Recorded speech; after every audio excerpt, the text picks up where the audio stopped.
जय बोलो देवादिदेव 1008 श्री भगवान महावीर स्वामी की जय जय जय। अहिंसा परमो धर्म की जय जय जय। परम पूज आचार्य गुरुवर श्री विद्यासागर जी महाराज की जय जय जय। परम पूज महामना मुनिराज प्रमासागर जी महाराज की।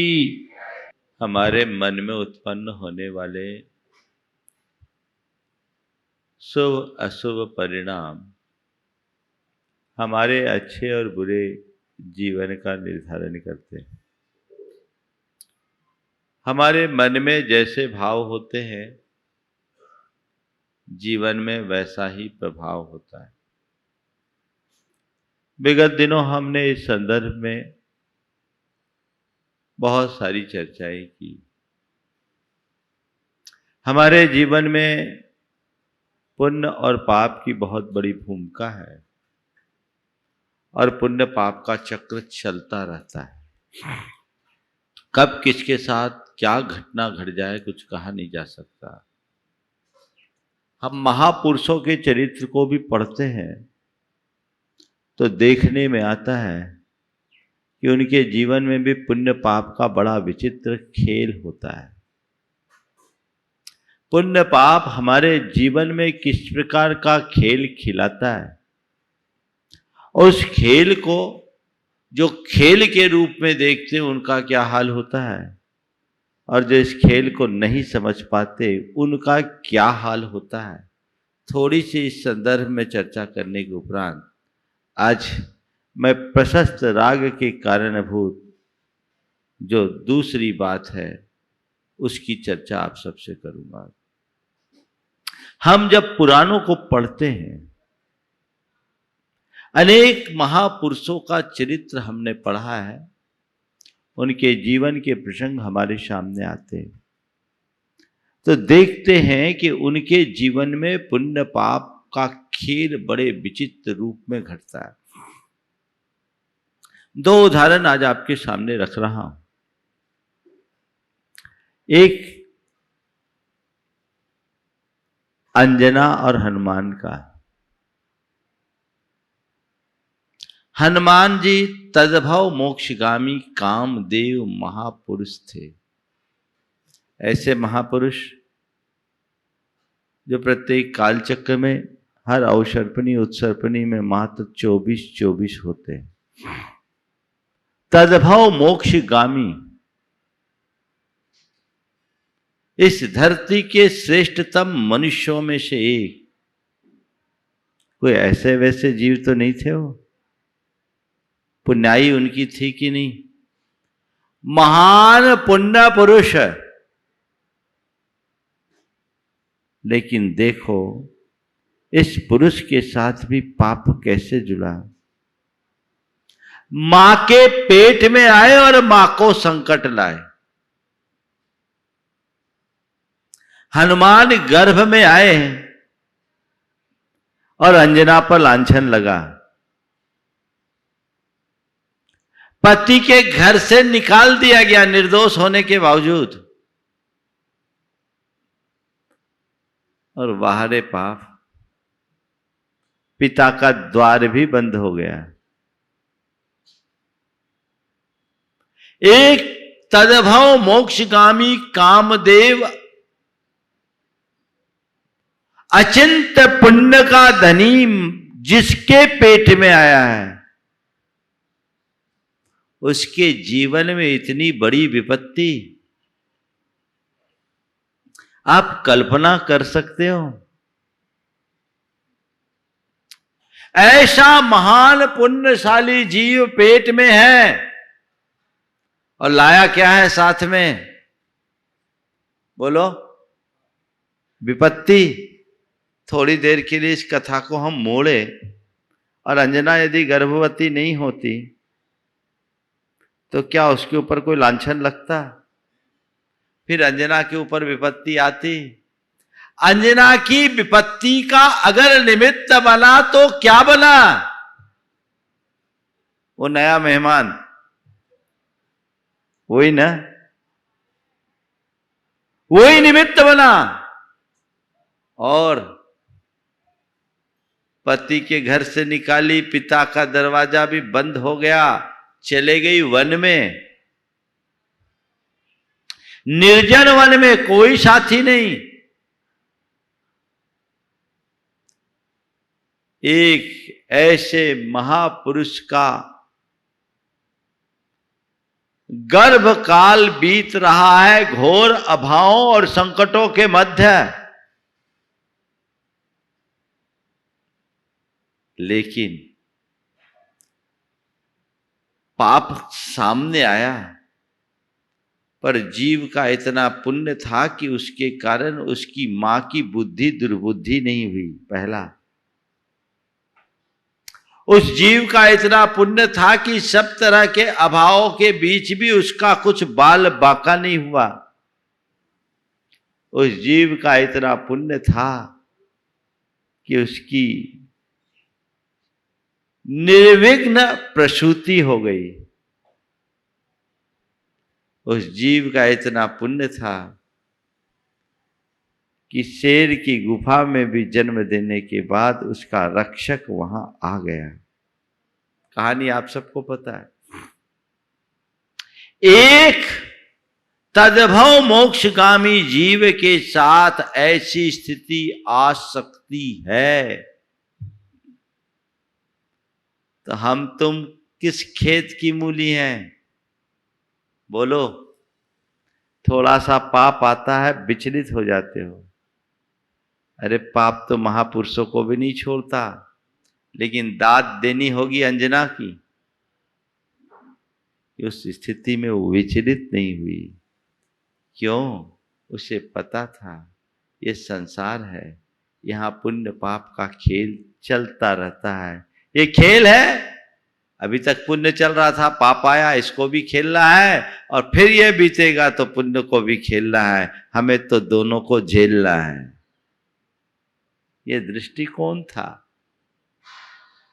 और खेल देखो, हनुमान के जन्म होते ही पूरा पासा पलट गया। कर्म अपना विपाक कैसे देता है? जब तक मां के पेट में था तो पूरी विपत्ति थी, और जैसे ही बाहर आया, बाहर आ गई। जन्म लेते ही उसके मामा को पता लग गया, वो उन्हें ले गया। और देखो, विमान से गिर पड़े। ये भी कि गिरना पुण्य तो नहीं था ना? पुण्य से गिरे क्या? हाँ, पाप से गिरे। पुण्य आते आते पाप आ गया, लेकिन भीतर का पुण्य इतना प्रबल था कि चट्टान चकनाचूर हो गई। सद्य प्रसूत बालक का कुछ नहीं हुआ, क्योंकि वो वज्र विषभ नाराज सहनन के धारी थे, इसलिए उनका नाम बजरंग पड़ा। कहानी केवल आप सबको इस बात का एहसास कराने के लिए कह रहा हूं कि पुण्य और पाप के खेल को समझो, और ये बात अपने हृदय में अंकित करो कि हमारे जीवन व्यवहार में पुण्य पाप का महत्वपूर्ण स्थान है। ये चलता रहेगा। हमें दोनों में तटस्थ भाव रखना है और कोशिश करनी है पापार्जन से बचने की और पुण्यार्जन को करने की। दूसरा उदाहरण आप सबको दे रहा हूं। जीवनधर कुमार, वो भी कामदेव थे। ऐसे कामदेव का मां के पेट में आते ही पिता तो चले गए,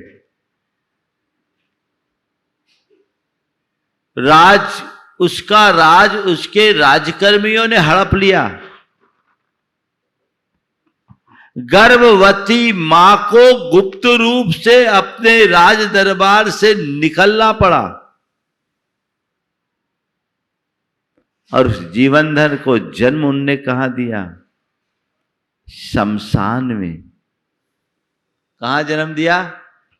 शमशान में। और जन्म दे के अपने बच्चे के लिए दूध भी नहीं पिला पाई। कितना दुर्भाग्य उस मां का भी और उस बच्चे का भी। वो भी तद्भव मोक्षगामी कामदेव जीवनधर। वो यूं ही शमशान में छोड़ दी और खुद झाड़ियों की ओट में बैठ गई कि अब जो भाग्य होगा हो जाएगा, मेरे पास इस बच्चे के प्राणों की रक्षा का और कोई उपाय नहीं है। और उसी समय फिर पुण्य आता है। सेठ, शायद अरहत दास या जो नाम था, अरहत दास, उसे मृत पुत्र की उत्पत्ति होती है, वो उसका अंतिम संस्कार करने आता है। शमशान में अपने पुत्र का अंतिम संस्कार करने के लिए आने वाले सेठ को सर्व सुलक्षण संपन्न सद्य प्रसूत संतान के दर्शन होते हैं। क्या किया? उस बच्चे को तो दफना दिया, इस बच्चे को ले आया और घर में आके बोला, हमसे भूल हो गई थी, बच्चा तो जीवित है। मां का आंचल खोया तो बाप का आश्रय पाया। ये कैसा संयोग! शमशान में जन्म लिया और नगर सेठ का पुत्र बन गया। पूरी कहानी आप जीवनधर चरित्र को पढ़िए, रोंगटे खड़े करने वाली है। ये कैसा पुण्य पाप का खेल है! आप दुनिया की बातों को जाने दीजिए। अगर थोड़ा अपने अतीत में झांक कर देखो तो आप खुद अपने जीवन के कई ऐसे अनुभव आपके मानस में उभरेंगे कि कई बार पाप भी आया तो वहीं पुण्य संरक्षक बनकर आया, और कई बार पुण्य के योग में भी पाप ने खलल डाला। आपकी स्थितियां ऐसी ही बनती और बदलती रही। तो इस बात को सुनकर श्रद्धान क्या करना है? पुण्य और पाप के खेल में तटस्थ बनकर जीने का अभ्यास बनाना है। पुण्य पाप फल माही हरख विलखो मत भाई, यह पुद्गल पर जाए उपज बिन से थिर नाई। इनमें तटस्थ वृत्ति अपनाइए। पुण्य पाप के खेल में चलता रहेगा। बस हमें क्या करना है? हमें वो करना है जिससे हम अपने जीवन की पवित्रता को बनाए रखें और अपनी आध्यात्मिक प्रगति के पथ पर चल सके। कल मैंने आप सबसे पुण्य के आश्रव के कारणभूत सामग्री की चर्चा की थी और उसमें प्रशस्त राग को पुण्य का कारण बताया। और प्रशस्त राग की चर्चा करते हुए आचार्य कुंद ने 3 बातें बताई। अरहंत सिद्ध साहुसु भक्ति धम्मम जाय खलु चिट्ठा, अनुगमनम पे गुरुनम पसत रागोति बुच्चंती। अरहंत सिद्ध साधु अर्थात पंच परमेष्टि की भक्ति, धम्मम में जाए खलु चिट्ठा, और धर्म की चेष्टा, धर्म में अनुराग, धार्मिक क्रियाओं के प्रति रुझान, अनुगमनम पे गुरुनम, और गुरुओं का अनुगमन, ये सब प्रशस्त राग है। कल मैंने भक्ति की बात की, आज दूसरे चरण की बात आप सबसे करूंगा। धम्मम में खलु जाए चेष्टा, धर्म के प्रति चेष्टा। जितनी भी धार्मिक अभिरुचि है और धार्मिक अभिरुचि से प्रेरित धार्मिक क्रियाएं हैं, ये सब प्रशस्त राग के द्योतक है। और ये प्रशस्त राग हमारे जीवन को पुण्यमय बनाने का निमित्त है। मैं पुण्य कमाने की बात नहीं कर रहा हूं, मैं पुण्यमय बनाने की बात कर रहा हूं। पुण्यमय बनाना, जीवन को पुण्यमय बनाना, यानी जीवन में पवित्रता लाना, जीवन में सकारात्मक बदलाव लाना। जब कभी भी हम धर्म की बात करते हैं, हमारा रुझान पूजा पाठ, उपासना, भक्ति और धार्मिक क्रियाओं के प्रति बढ़ जाता है। धर्म के महत्व को सुनते ही हम इस प्रकार की क्रियाओं के प्रति अपना विशिष्ट अनुराग प्रकट करते हैं, इनमें रुचि और सहभागिता बढ़ा देते हैं। निश्चित ये धर्म की चेष्टा है, ये प्रशस्त राग का द्योतक है और ये पुण्य का वर्धक है। लेकिन कब? जब अंतःस्पर्शी हो तब। अंतःस्पर्शी, हम किस लिए कर रहे हैं धर्म? आज 4 बातें आप सबसे करूंगा। सबसे पहली बात, धर्म क्यों? दूसरी बात, धर्म क्या? तीसरी बात, धर्म कब? और चौथी बात, धर्म कैसे? है ना? आप सब लोग धर्मी हो कि नहीं, पहले ये बताओ। महाराज जी धर्मी नहीं होते तो यहां क्यों आते? तीर्थ यात्रा के लिए आए हो पांडिचेरी वाले, है ना? क्यों कर रहे हो धर्म?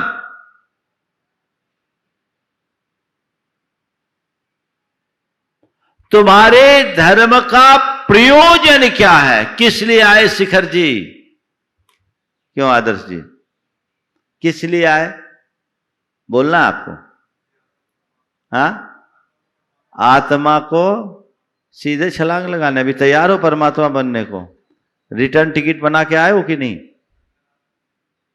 सब रिटर्न टिकट बना के आए हैं और कह रहे परमात्मा बनाने आए। ये तो फिजूल की बातें, सुनी सुनाई बातें हैं। हमने अभी अपने भीतर ऐसी कोई तैयारी है क्या? किसको किसको परमात्मा बनना है? बोलो, किसको किसको बनना है? सबको बनना, हाथ तो उठाओ देखे। सबको बनना है? देखो कुछ लोग नहीं उठा रहे, उनको भी मालूम अभी बनना नहीं। सबको बनना है। अभी बनने के लिए कौन कौन तैयार है? अभी बनने की तैयारी किसी की नहीं है। इसलिए बात बोलना बंद करो कि हम परमात्मा बनने के लिए धर्म कर रहे हैं। बेकार की बातें हैं सब। सच्चे मन से बोलो कि तुम धर्म क्यों कर रहे हो? तुम्हारे धर्म का प्रयोजन क्या है? आप लोग बोलोगे कि मुझे ही बताना पड़ेगा। महाराज आप ही बताते रहो, हम लोग झमेले में मत पाड़ो। आप तो अपना काम करो, हम अपना काम करें। आपका काम बताने का, हमारा काम सुनने का है। जिंदगी इसी में बीत गई। चलिए, मेरे देखिए 4 स्थितियां दिखती है जिससे प्रेरित होकर लोग धर्म करते हैं। ज्यादातर लोग तो इस भाव से धर्म करते हैं कि बाप दादाओं ने संस्कार दिए, धर्म करना है सो हम धर्म कर रहे हैं। धर्म करने के पीछे एक अवधारणा ये है। बहुत सारे लोग धर्म इसलिए करते हैं कि धर्म करेंगे तो दुख दारिद्र मिटेगा, संकट टलेंगे। ये भी एक धर्म करने का प्रयोजन है। कुछ लोग इसलिए धर्म करते हैं कि धर्म करेंगे, कुछ पुण्य कमाएंगे तो स्वर्ग में सीट सुरक्षित हो जाएगी, दुर्गति से बच जाएंगे, सदगति के पात्र बनेंगे। और धर्म करने के पीछे चौथा दृष्टिकोण है, धर्म करेंगे तो मेरा जीवन सुधरेगा, मेरी आत्मा का उद्धार होगा, मेरे अंदर पवित्रता आएगी। ये 4 कंसेप्ट हैं। अपने मन से पूछो, इन चारों में तुम्हारी क्या स्थिति है?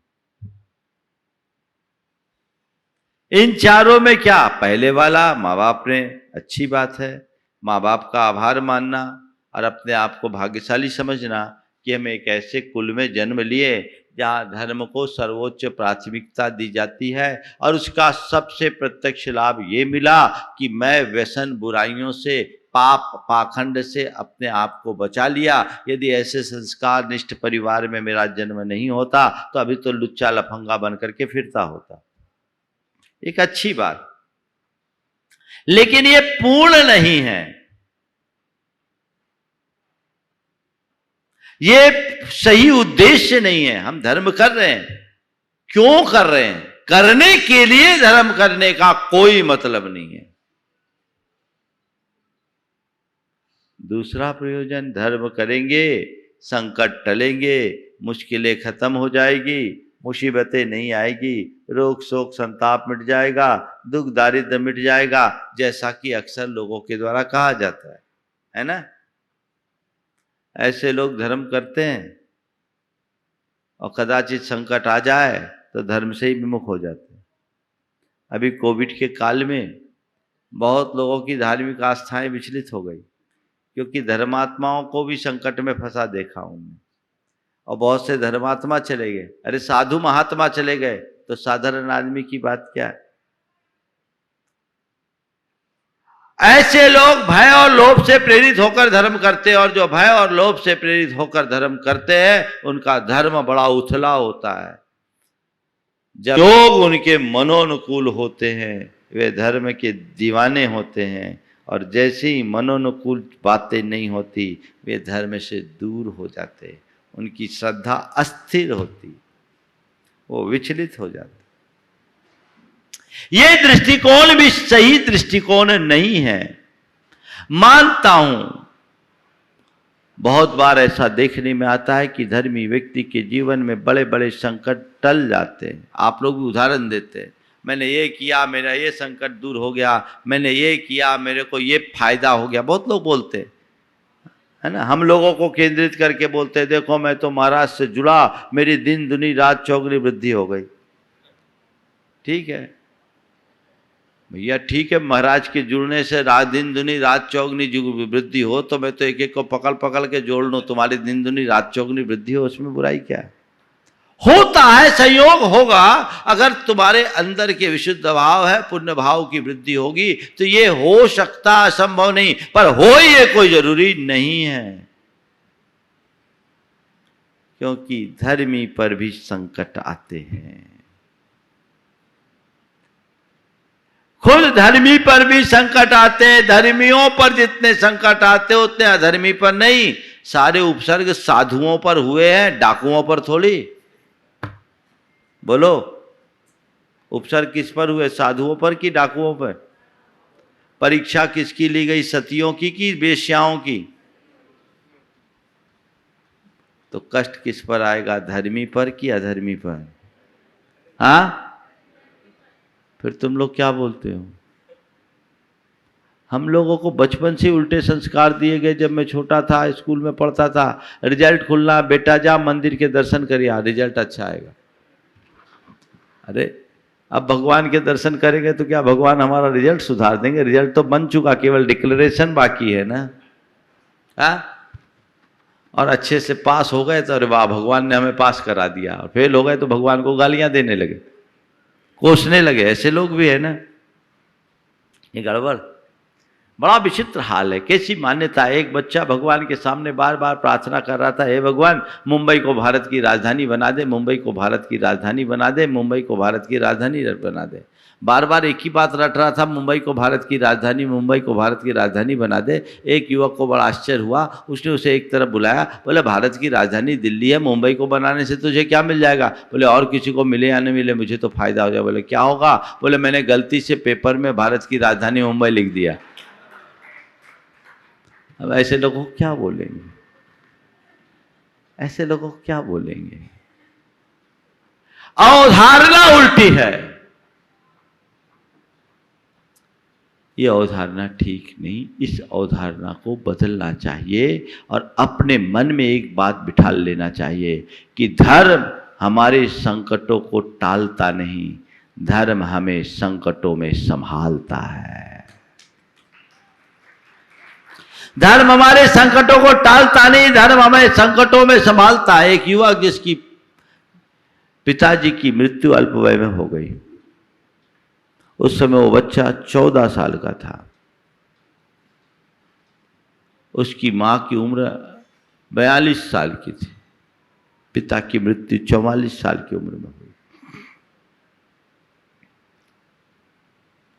अब बच्चा मर गया, पिताजी मर गए, वो लड़का धर्म से दूर हो गया। उसकी मां धार्मिक थी और अपने पति के वियोग को भी उसने बहुत मजबूती से सहा था, बड़ी स्थिरता थी। लेकिन एक दिन उसने कहा कि महाराज जी, मेरे पति के जाने का मुझे दुख नहीं, पर मेरे बेटे का धर्म विमुख हो जाने का मुझे बहुत कष्ट है। मैं सोचती हूँ कि बेटा यदि धर्म विमुख हो गया तो आगे क्या होगा, आप ही उसे समझा सकते हैं। वो बच्चा बचपन से जुड़ा हुआ था, आता जाता था। मैंने एक दिन उसके दोस्त के माध्यम से उसे बुलाया। चूंकि मेरे प्रति उसका लगाव था इसलिए वो आ भी गया। मैंने ऐसी बातचीत की और बातचीत करने के क्रम में उसके अंदर की भड़ास निकल गई। बोले महाराज जी, देख लिया धर्म में कोई सार नहीं, मेरे पापा इतना धर्म करते थे, इसके बावजूद मेरे पापा को धर्म बचा नहीं पाया, तो मुझे लगता है महाराज अब धर्म करने से क्या फायदा।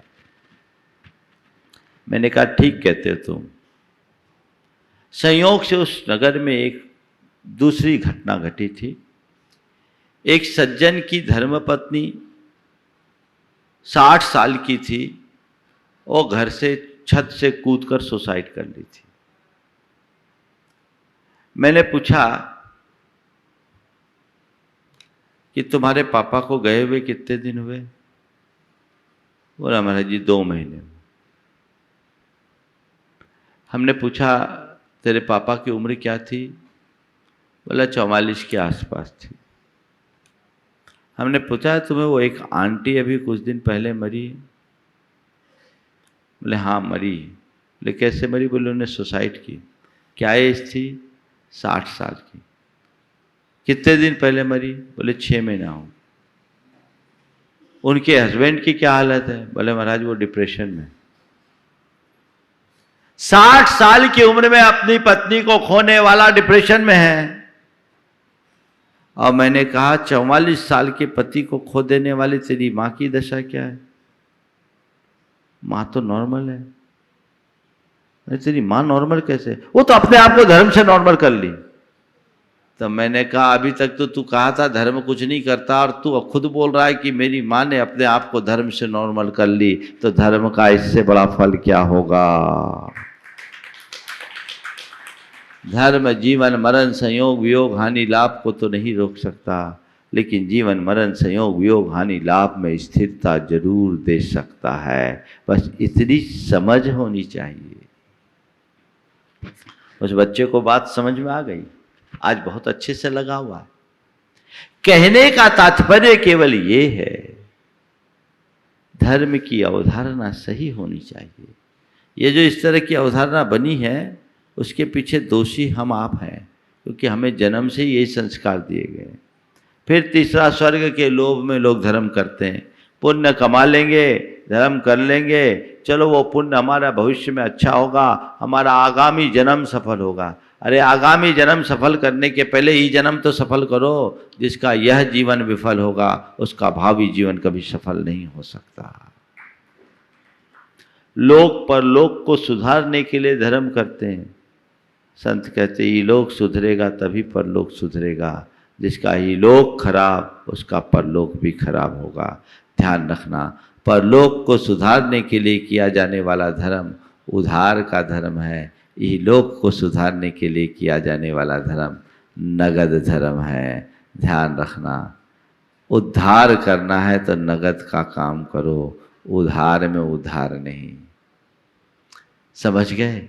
वर्तमान को ठीक करो, स्वर्ग जाने के लिए धर्म मत करो, जीते जी जीवन को स्वर्ग बनाने के लिए धर्म कर लो, जीवन धन्य हो जाएगा। समझ गए?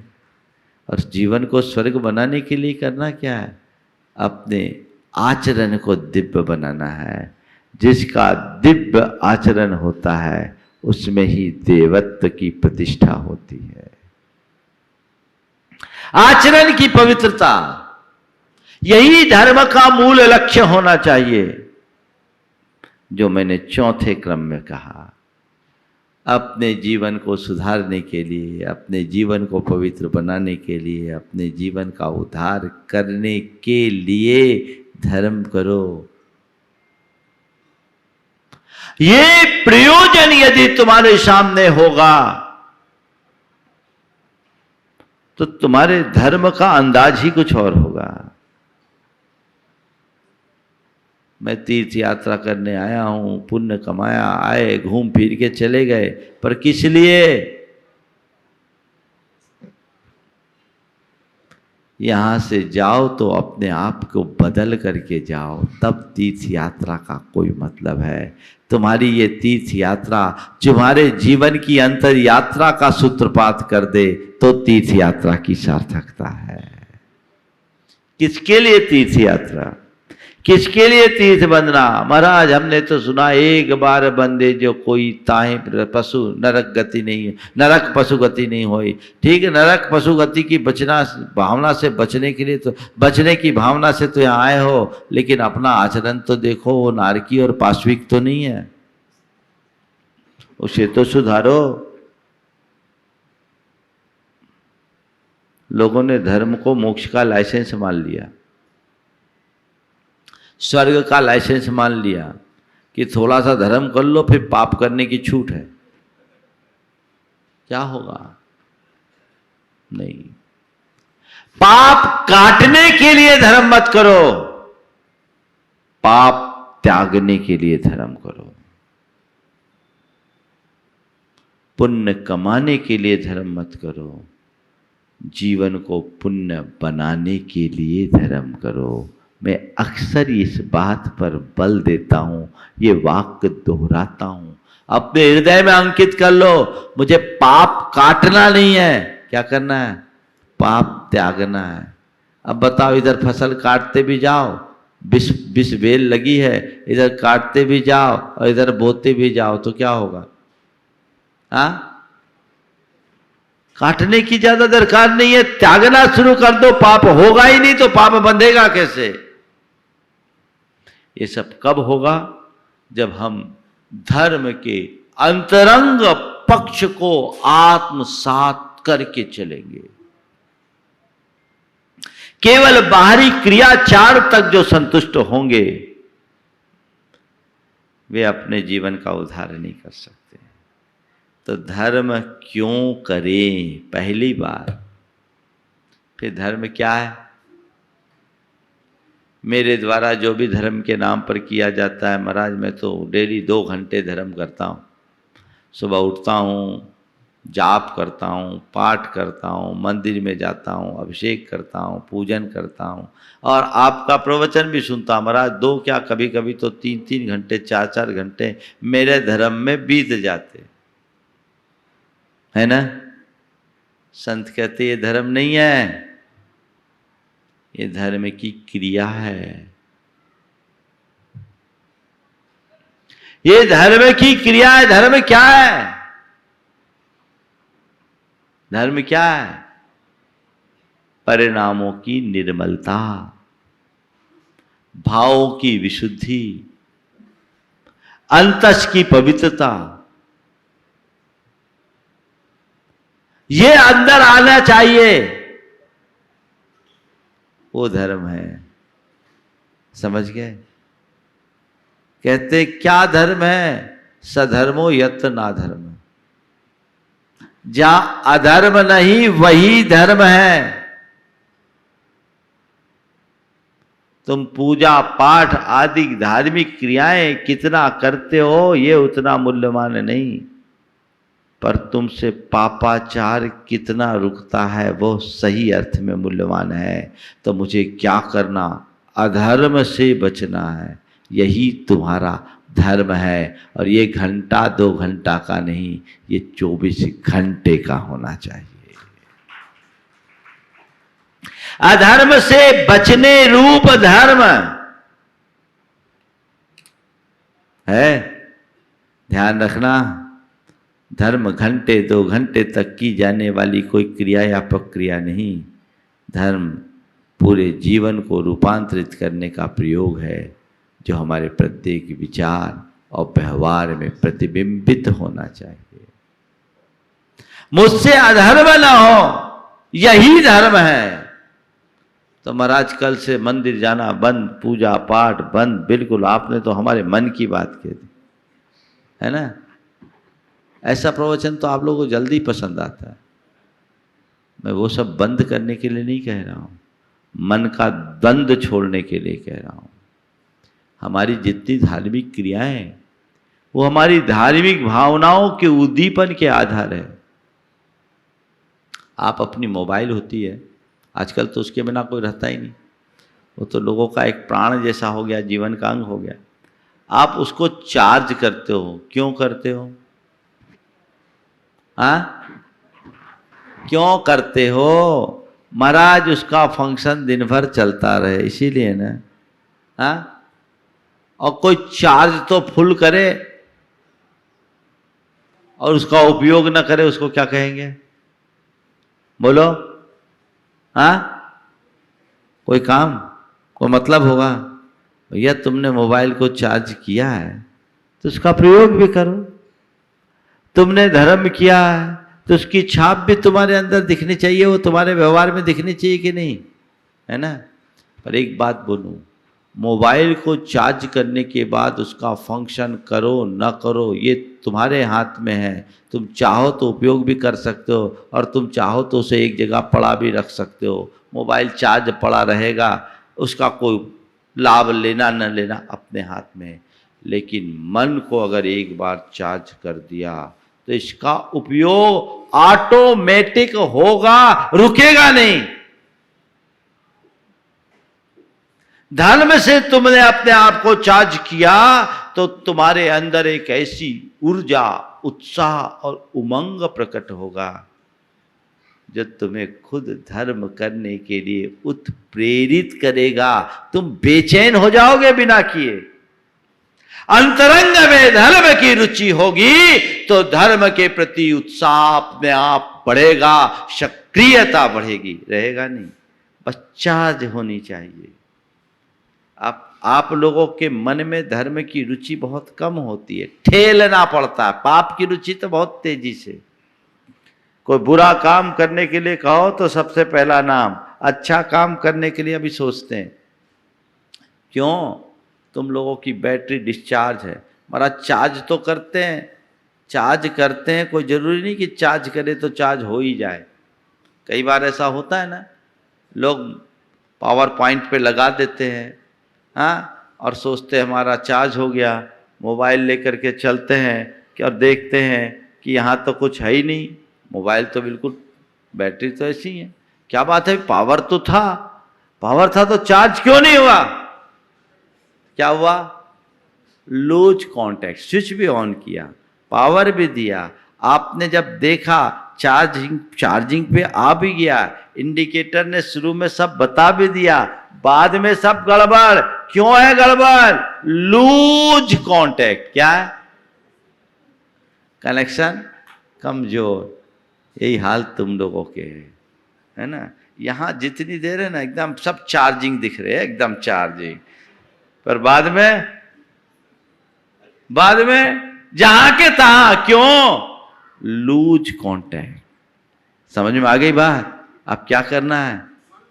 अपने कांटेक्ट को फिक्स करना है, व्यवस्थित करना है, लूज नहीं रखना है, पक्का कांटेक्ट रखना है। और वो कांटेक्ट एक बार बन गया तो बैटरी तुम्हारी फुल चार्ज रहेगी, और एक बार बैटरी अंदर की चार्ज हो गई तो वो तुमसे अपना फंक्शन कराए बिना नहीं रहेगी, वो छोड़ेगी ही नहीं, अपने आप उत्साहित करेगी।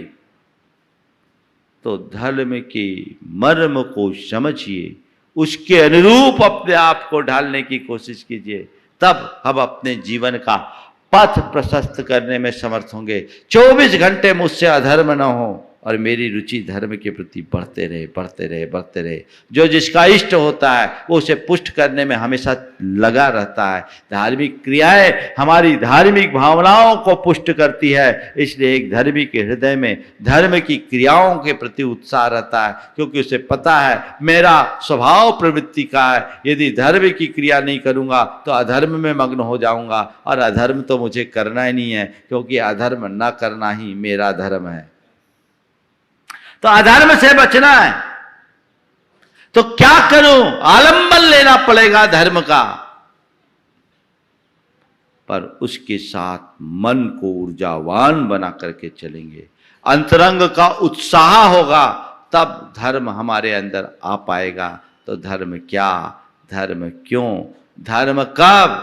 जब समझ में आ जाए तब, और 1-2 घंटे के लिए नहीं, जीवन की हर श्वास में धर्म करो। और धर्म कैसे?